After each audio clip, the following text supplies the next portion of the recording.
자, 다음에는 그 상수. 이 상수도 꽤 중요한 건데 항상 변하지 않는 그 값으로 고정해 놓고 쓰는 그런 값들을 저장할 때 이 상수라는 걸 쓰는데요.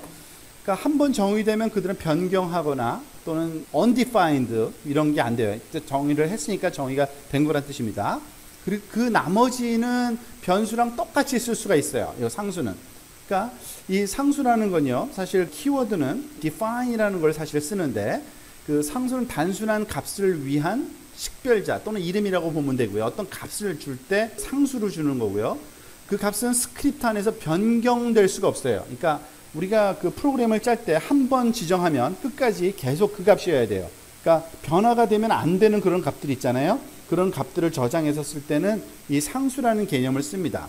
보통 유효한 상수한테 이름을 줄 때 문자나 또는 밑줄로 시작해야만 되고요. 상수 이름 앞에는 달러 기호가 붙질 않아요. 그러니까 변수는 변수랑 좀 다른 거죠. 변수는 달러로 항상 시작하는데 얘는 바뀔 수가 있는 건데 상수는 바뀔 수가 없습니다. 그러니까 변수와 달리 상수는 스크립트 전체에서 또한 전역 범위를 가져요. 그러니까 함수 안이나 함수 바깥이나 다 볼 수 있다는 좋은 점을 갖습니다. 자, 그럼 어떻게 그 컨스턴트, 소위 그 함수를 우리가 설정하느냐, 셋하느냐 보면요.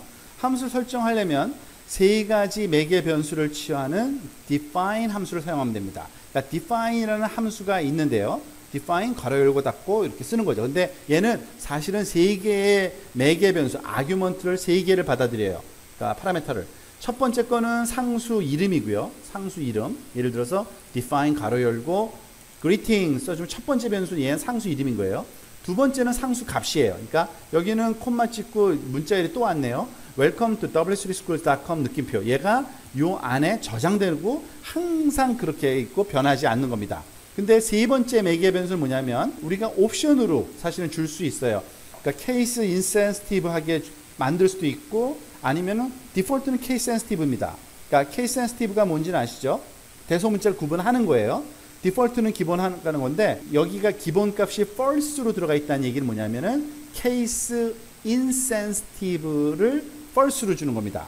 그러니까 케이스 sensitive한 거니까 대소문자 구분하는 거죠. 그러니까 아무 말도 안 하고 이렇게 하면은 greeting 했을 때 요 문자열이 쭉 출력이 되는 겁니다. 그죠? example에서는. 자, 그런데 요렇게도 할 수 있어요.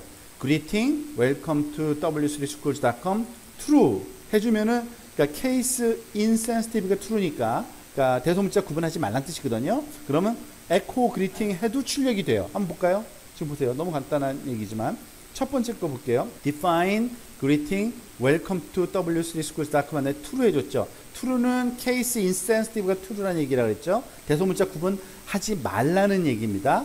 그래서 대문자로 echo해도 요 내용이 출력이 되고요. 이렇게 welcome to w3schools 그리고 그 줄 바꾸고 나서 소문자로 greeting 써도 이렇게 welcome to w3schools 이렇게 .com이라고 출력이 되는 걸 알 수 있습니다. 그러니까 대소문자 구분해서 쓸 수도 있고 대소문자 구분 안 할 수도 있고 함수 이름은 define 그리고 constant variable name, constant 값 그리고 옵션 이런 그 세 개의 아규먼트로 사용한다. 뭐 그 정도만 생각하면 아주 쉽게 우리가 이해할 수 있겠네요.